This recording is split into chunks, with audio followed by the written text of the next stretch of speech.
Welcome back to our course on PSE 15.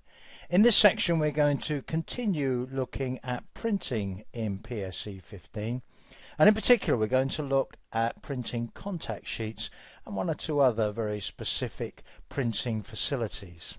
By now I hope you've printed one or more images from your catalogue and you've got to grips with all those settings, and when it comes to printing individual images you can print the images you want, the size you want, the orientation you want, and so on. Quite a few professional photographers still use contact sheets, although I'm sure the number has declined since many have moved to digital photography, and digital photography offers some great options for previewing images without printing out contact sheets. A contact sheet being a sheet containing many images which somebody can review and select the optimum ones, the ones most suitable for a particular job, before printing them in higher quality on higher quality paper at the correct size and so on. PSE 15 has its own facility to print contact sheets, and we're going to produce one or two contact sheets that look pretty much the way traditional contact sheets would have looked. So the first thing we need to do is to select some images. So let's start with that pony.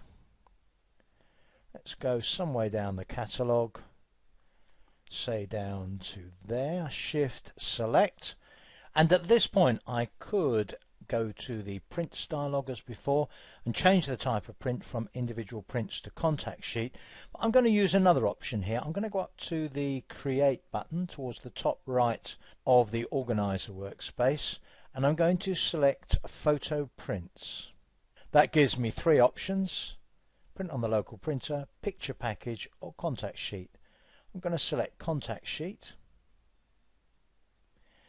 Now I do finish up in the same place that I would have been if I had used the print option, but it shows an alternative way of getting there. My contact sheet in this case would occupy 4 pages of A4, and you can see how those images look on those 4 pages of A4. In this particular case I've got a lot of images in the media bin, 72 I believe.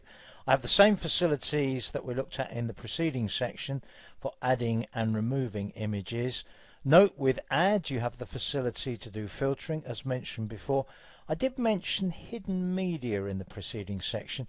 We haven't looked at hiding media yet, but we will a little bit later on. I'll cancel that now, but as you can see it's pretty straightforward to amend the contents of the media bin.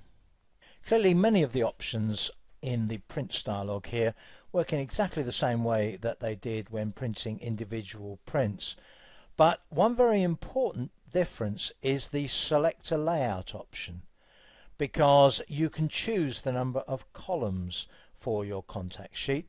If you increase the number of columns, the individual thumbnails in the contact sheet are going to get smaller, but obviously you'll have less sheets of paper to deal with. So if I went up to say 8 columns, all of those images fit onto that contact sheet. Of course they're very small, and as you'd expect this really is a matter of personal preference. The one other thing that I would do is that I normally produce contact sheets in landscape format, so I would normally change the format here from portrait to landscape, which with 8 columns to a page means that I'll need 2 pages for this particular set of images, but that 8 columns to a page format contact sheet from PSE 15 works pretty well for me. So at this point, if I want to print it onto my selected printer, click the print button and away it goes. Let's take a look at the other option, which is picture package. I've selected one of my images. I'm going to click on create, photo prints. This time I'm going to choose picture package. One thing to be aware of with picture packages is that the range of picture packages available to you does depend on the paper size that you choose, and also when you are printing, bear in mind that some of these picture packages are, shall we say, quite a snug fit on a page. So depending on the margin settings on your printer and so on, some things may or may not fit. So just be a little bit wary when you choose your package and your layout to make sure that it fits comfortably on the paper that you've got and that you can print it on your printer. I'm going to print on this occasion not to the physical printer but to a PDF file. And with A4 paper selected, if I change to picture package, I get the option here, select a layout. There's actually a very small range of layouts available with A4 paper selected. So as you can see there, that's the first layout, that's the second layout. If I want to fill the page with the selected image, I'm going to click on the checkbox there.